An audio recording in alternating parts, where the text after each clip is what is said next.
Right.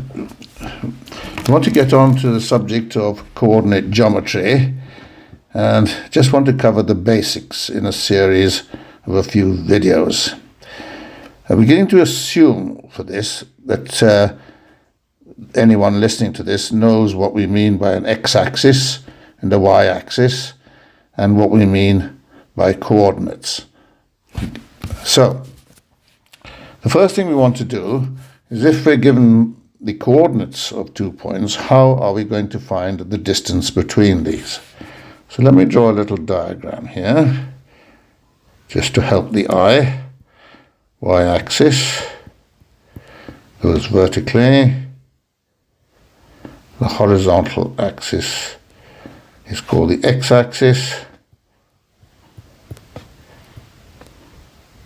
O is what's called the origin.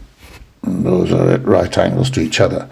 So suppose we have 2 points P and Q.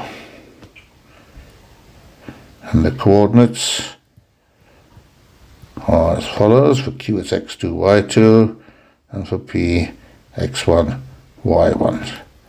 So let me draw a little triangle here. That'll be right angles there, and call the right angle point R.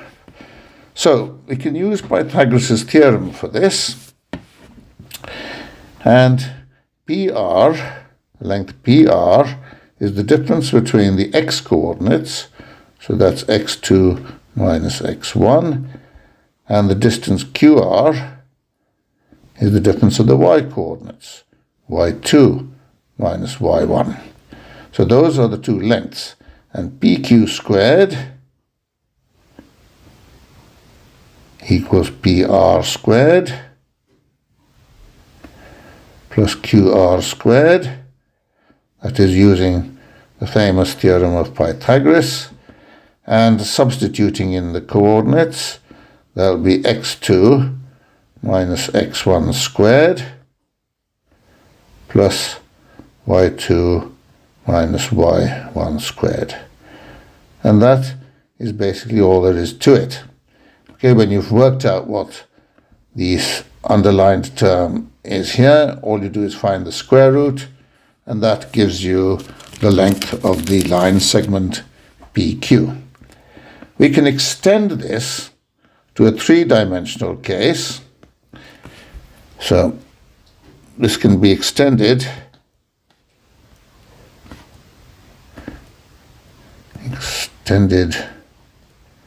to three dimensionals, to 3D cases, although I'm not going to prove that here. It nevertheless is useful to know sometimes. So for example, if B is x1, y1, z1, and point Q is x2, y2, z2, then the length PQ, which will denote as PQ with bars on each side, is simply an extension of the result we've already done, and it'll be x1 minus x2 squared. It doesn't matter which one you write first, because when you square it, it won't matter. y1 minus y2 squared plus z1 minus z2 squared.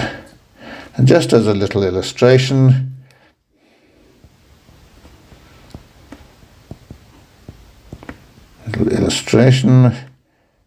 let's say the points are P and coordinates 3, 2, 7, and Q has coordinates 8, 8, and 37.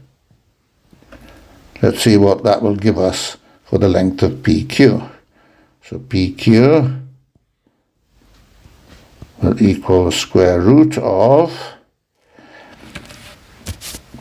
8 minus 3 squared plus 8 minus 2 squared plus 37 minus 7 squared, which comes to 8 minus 3 is 5, square that is 25. 8 minus 2 is 6, square that, that's 36. 37, take away 7 is 30, square that is 900. And when you add those up, what do we get? We get square root of 961, and the square root of that is 31. So the length of PQ is 31.